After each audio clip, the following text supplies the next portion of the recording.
ओम शांति। आज 4 फरवरी 2023। आज की ईश्वरीय वाणी की मुख्य पंक्तियां हैं।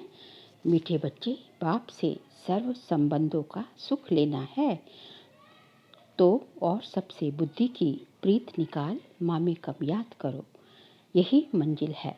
प्रश्न है, तुम बच्चे इस समय कौन सा अच्छा कर्म करते हो जिससे रिटर्न में साहूकार बन जाते हो? उत्तर है, सबसे अच्छे से अच्छा कर्म है ज्ञान रत्नों का दान करना। ये अविनाशी ज्ञान खजाना ही ट्रांसफ़र हो 21 जन्मों के लिए विनाशी बन जाता है। इससे ही तुम मालामाल बन जाते हो। जो जितना ज्ञान रत्नों का धारण कर दूसरों को धारण कराते हैं उतना साहूकार बनते हैं। अविनाशी ज्ञान रत्नों का दान करना यही है सर्वोत्तम सेवा। ओम शांति। श्री बाबा अपने शालिग्राम बच्चों को समझाते हैं, ये है परमात्मा का अपने बच्चे आत्माओं प्रति ज्ञान। आत्मा आत्मा को ज्ञान नहीं देती। परमात्मा शिव, बैठ, ब्रह्मा, सरस्वती और तुम लकी स्टार्स बच्चों प्रति बैठ समझाते हैं, इसलिए इनको परमात्मा ज्ञान कहा जाता है। परमात्मा तो एक ही है, बाकी क्रिएशन है क्रिएटर की। जैसे लौकिक बाप ऐसे नहीं कहेगा कि ये सब हमारे रूप है, नहीं कहेगा ये हमारी रचना है। तो ये रूहानी बाप है जिसे भी पार्ट मिला हुआ है, वही मुख्य एक्टर, क्रिएटर और डायरेक्टर है।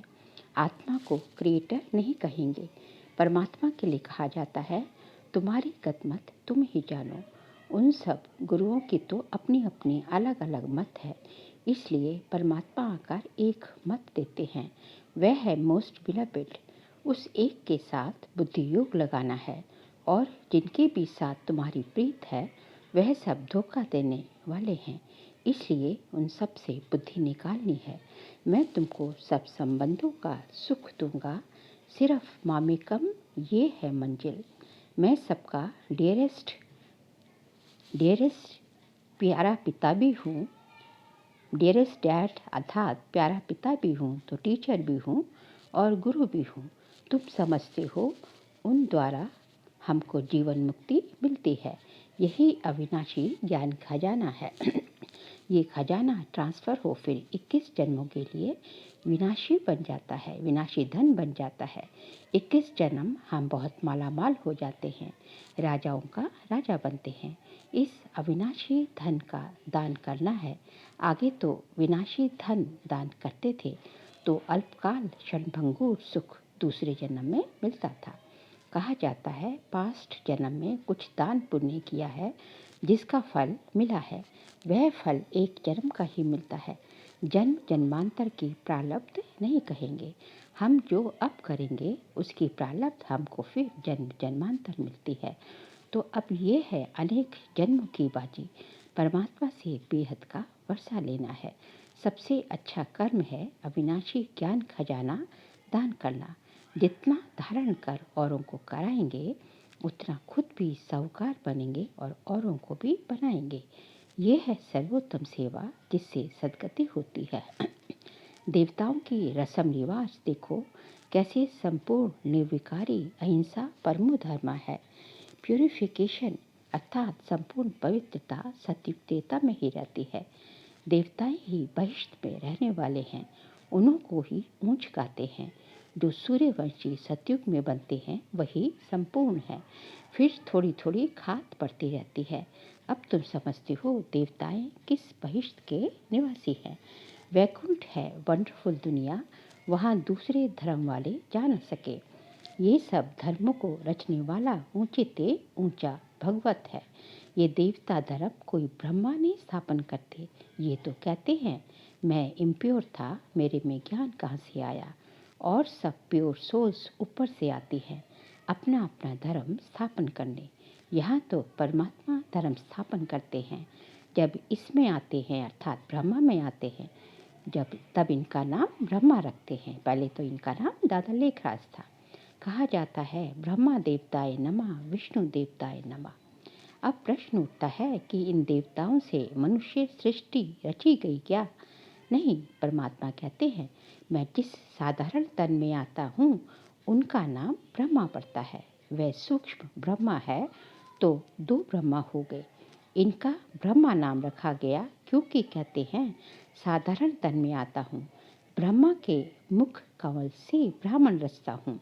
आदिदेव से ह्यूमैनिटी रची गई। ये हुआ ह्यूमैनिटी का पहला बाबा। फिर वृद्धि होती जाती है। अब तुमको राजाओं का राजा बनाते हैं, परंतु बनेंगे तब जब देह सहित देह के सब संबंधों से नाता तोड़ेंगे। बाबा मैं तुम्हारा ही हूँ, बस ये तो निश्चय है। हम सो प्रिंस बनते हैं। चतुर्भुज का साक्षात्कार होता है ना, वह है ही युगल विष्णु का लक्ष्मी नारायण युगल रूप है। चित्रों में ब्रह्मा को 10-20 भुजाएं दिखाते हैं। काली को कितनी भुजाएं दी है। इतने बाहों वाली चीज़ तो होती नहीं। ये सब अस्त्र शस्त्र हैं, अपना है ही प्रवृत्ति मार्ग। बाकी ब्रह्मा की जो इतनी भुजाएं दिखाते हैं, समझते हैं ये जो ब्रह्मा के बच्चे हैं वह जैसे इनकी बाहें हैं। बाकी ये काली आदि कुछ नहीं है। जैसे कृष्ण को काला कर दिया है, वैसे काली का भी चित्र काला कर दिया है। ये जगदम्बा भी ब्राह्मणी है। हम अपने को भगवान या अवतार नहीं कहते हैं। बाबा कहते हैं सिर्फ मामेकम याद करो। वास्तव में सब शिव कुमार हैं, सालिग्राम। फिर मनुष्य तन में आने से तुम ब्रह्मा कुमार कुमारी कहलाते हैं। शिव सालिग्राम के रूप, आत्मिक रूप में सालिग्राम, और फिर जय शरीर रूप में आते हैं तो ब्रह्मा कुमार कुमारी, ब्रह्मा कुमार कुमारियाँ, फिर जाकर विष्णु कुमार कुमारियाँ बनेंगे। बाप क्रिएट करते हैं, फिर पालना भी उनको करनी पड़ती है। ऐसे डियरेस्ट डैड के तुम वारिस हो, उनसे तुम सौदा करते हो। ये तो बीच में दलाल है, ब्रह्मा तो बीच में दलाल है। बाबा है होली गवर्नमेंट। वह आए हैं इस गवर्नमेंट को भी पांडव गवर्नमेंट बनाने। ये है हमारी उन सर्विस। गवर्नमेंट की प्रजा को हम मनुष्य से देवता बनाते हैं बाबा की मदद से। तो हम उन्हों के सर्वेंट हैं ना, हम वर्ल्ड सर्वेंट हैं। हम बाबा के साथ आए हैं सारी दुनिया की सर्विस करने। हम कुछ लेते नहीं हैं। विनाशी धन बहलादी हम क्या करेंगे। हमको तो सिर्फ 3 पैर पृथ्वी चाहिए। तुम बच्चों को अभी सच्चा सच्चा ज्ञान मिल रहा है। शास्त्रों के ज्ञान को ज्ञान नहीं कहेंगे, वह तो भक्ति है। ज्ञान माना सदगति, सदगति माना मुक्ति, जीवन मुक्ति। जब तक जीवन मुक्त नहीं हुए हैं तब तक मुक्त भी नहीं हो सकते। हम जीवन मुक्त होते हैं, बाकी सब मुक्त होते हैं। तब तो कहते हैं तुम्हारी गतमत तुम ही जानो। फिर इसमें भी सर्वव्यापी परमात्मा है, ये बात नहीं रहती। ये तो कहते हैं कल्प कल्प मैं अपनी मत से सबकी सदगति करता हूँ। सदगति के साथ गति भी आ ही जाती है। नई दुनिया में रहते ही थोड़े हैं। आगे हम कहते थे घट ही में सूर्य, घट ही में चांद, घट ही में 9 लाख तारे, घट ही में सूर्य इस समय है, घट में शिव है जिसका ही इतना विस्तार है। फिर घट में मम्मा बाबा और लकी स्टार्स। विवेक भी कहता है सतयुग में जरूर थोड़ी संख्या होनी चाहिए, पीछे वृद्धि होती है। ये सब समझने की बातें हैं। जो जितना पवित्र होगा उतनी धारणा होगी। इम्प्योरिटी से धारणा कम हो जाती है। Purity first. क्रोध का भी भूत रह जाता है तो माया से हार खा लेते हैं। ये युद्ध है ना, उस्ताद को पूरा हाथ देना है, नहीं तो माया बड़ी प्रबल है। उस्ताद कौन है हमारा? परमात्मा शिव। जिनका हाथ पे हाथ है उनके लिए ही बरसात है, ज्ञान की बरसात है। जैसे बाबा साक्षी हो पाठ बजाते हैं, देखते भी हैं, वह तो समझ सकते हो कि माँ बाप और लकी स्टार्स जो अनन्य हैं उनको ही फॉलो करना है। ये तो समझाया है, मुरली पढ़ना कभी नहीं छोड़ना। अच्छा मीठे मीठे सीख लेते बच्चों प्रति माता पिता बाप दादा का याद प्यार और गुड मॉर्निंग। रूहानी बाप की रूहानी बच्चों को नमस्ते। हम रूहानी बच्चों की रूहानी बाप दादा को नमस्ते नमस्ते नमस्ते। अब आगे जो है रात्रि क्लास है 23/12/1958 की। देखो ऑलमाइटी बाबा के ये सब कितने रूहानी कारखाने अर्थात सेंटर्स हैं, जहाँ से हर एक को रूहानी रत्न मिलते हैं। बाबा है सब कारखानों का सेठ, मैनेजर्स लोग संभाल रहे हैं, दुकानें चल रही हैं। दुकान कहो, हॉस्टल कहो, ये तुम ब्राह्मणों की फैमिली भी है। तुम्हें अपना जीवन बनाना है एजुकेशन से। इसमें रूहानी और जिस्मानी दोनों इकट्ठा है, दोनों बेहद के हैं, और वे है रूहानी जिस्मानी दोनों हद के। रूहानी तो हो गया शिव बाबा और जिस्मानी शिव बाबा। वह है रूहानी जिस्मानी दोनों हद के। कौन? ब्रह्मा बाबा हद के हैं ना। गुरु लोग जो भी शास्त्रों आदि की रूहानी शिक्षा देते हैं वह सब है हद के। हम किसी मनुष्य को गुरु नहीं मानते। हमारा है एक सतगुरु जो एक ही रथ में आते हैं। घड़ी घड़ी उनको याद करेंगे तभी विकर्म विनाश होंगे। तुमको धन उस ग्रैंड फादर से मिलता है, इसलिए उनको याद करना है। कोई भी कर्म ऐसा नहीं करना जो विकर्म बन जाए। सतयुग में कर्म अकर्म होते हैं, यहाँ कर्म विकर्म होते हैं, क्योंकि 5 भूत हैं। हम बिल्कुल सेफ हैं। बाबा कहते हैं विकार दान में दे दो, फिर अगर वापस लिया तो नुकसान हो जाएगा। ऐसा मत समझना, छिपा कर करेंगे तो पता थोड़ी ही पड़ेगा। धर्मराज को तो पता पड़ेगा ना। इस समय ही बाबा को अंतर्यामी कहा जाता है। हर एक बच्चे का रजिस्टर वह देख सकते हैं। हम बच्चों के अंदर को जानने वाला है, इसलिए छिपाना नहीं चाहिए।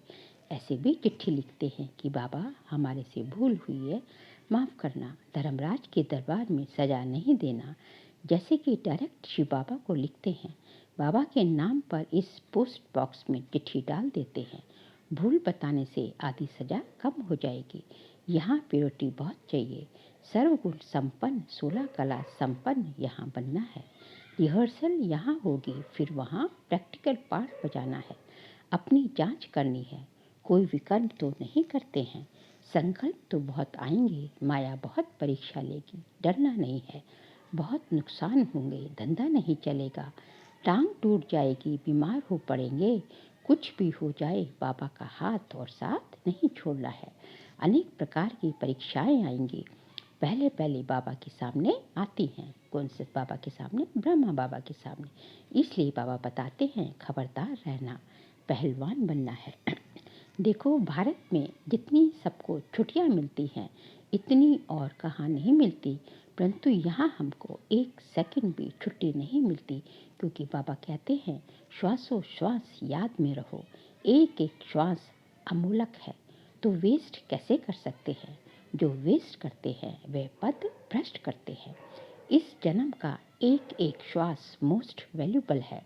रात दिन बाबा की सर्विस में रहना चाहिए। तुम ऑलमाइटी बाबा के ऊपर आशिक हो या उनके रथ पर, या दोनों पर। जरूर दोनों का आशिक होना पड़े। बुद्धि में ये रहेगा कि वह इस रथ में है, उनके कारण तुम इस पर आशिक हुए हो। शिव के मंदिर में भी बैल रखा हुआ है, वह भी पूजा जाता है। कितनी गुह्य बातें हैं जो रोज नहीं सुनते, तो कोई कोई पॉइंट्स मिस कर देते हैं। रोज सुनने वाले कभी पॉइंट्स में फेल नहीं होंगे, मैनर्स भी अच्छे रहेंगे। बाबा की याद में बहुत फ़ायदा होगा। फिर है बाबा की नॉलेज को याद करना। योग में भी प्रॉफिट, ज्ञान में भी प्रॉफिट। बाबा को याद करना, इसमें है मोस्ट प्रॉफिट, क्योंकि विकर्म विनाश होते हैं और पद भी ऊंच मिलता है। अच्छा, मीठे मीठे सीख लेते बच्चों प्रति माता पिता बाप दादा का याद प्यार और गुड नाइट। रूहानी बाप की रूहानी बच्चों को नमस्ते। सार के लिए पॉइंट्स है। श्वासों श्वास बाबा को याद करना है। एक भी श्वास व्यर्थ नहीं गंवाना है। कोई भी कर्म ऐसा नहीं करना है जो विकर्म बन जाए। उस्ताद के हाथ में हाथ दे संपूर्ण पावन बनना है। कभी क्रोध के वशीभूत होकर माया से हार नहीं खानी है। पहलवान बनना है। आज का बाबा का वरदान है, समर्थ स्थिति के आसन पर बैठ व्यर्थ और समर्थ का निर्णय करने वाले स्मृति स्वरूप भव। समर्थ स्थिति के आसन पर बैठ व्यर्थ और समर्थ का निर्णय करने वाले स्मृति स्वरूप भव। इस ज्ञान का एसेंस है स्मृति स्वरूप बनना। हर कार्य करने के पहले इस वरदान द्वारा समर्थ स्थिति के आसन पर बैठ निर्णय करो कि ये व्यर्थ है व समर्थ है। फिर कर्म में आओ। कर्म करने के बाद फिर चेक करो कि कर्म का आदि, मध्य और अंत तीनों काल समर्थ रहा। ये समर्थ स्थिति का आसन ही हंस आसन है। इसकी विशेषता ही निर्णय शक्ति है। निर्णय शक्ति द्वारा सदा ही मर्यादा पुरुषोत्तम स्थिति में आगे बढ़ते जाएंगे। स्लोगन है, अनेक प्रकार के मानसिक रोगों को दूर भगाने का साधन है साइलेंस की शक्ति। अनेक प्रकार के मानसिक रोगों को दूर भगाने का साधन है साइलेंस की शक्ति। बाबा कहते हैं कि आपने जो है साइलेंस की शक्ति, शांति की शक्ति जो है, उसमें इतनी पावर है, उसमें इतनी जो है शक्ति है कि वो किसी चीज़ को भी ठीक कर सकती है। और विशेष तौर से जो मानसिक रोग जो है उनको जो है दूर भगाने के लिए साइलेंस की शक्ति ही बहुत काम रामबाण की तरह जो है ये जो है काम करती है। इसलिए जो है हमें जो है साइलेंस की शक्ति से हमें जो है अपनी काया जो है सब तन और मन दोनों को निरोगी बनाना है। अच्छा, ओम शांति।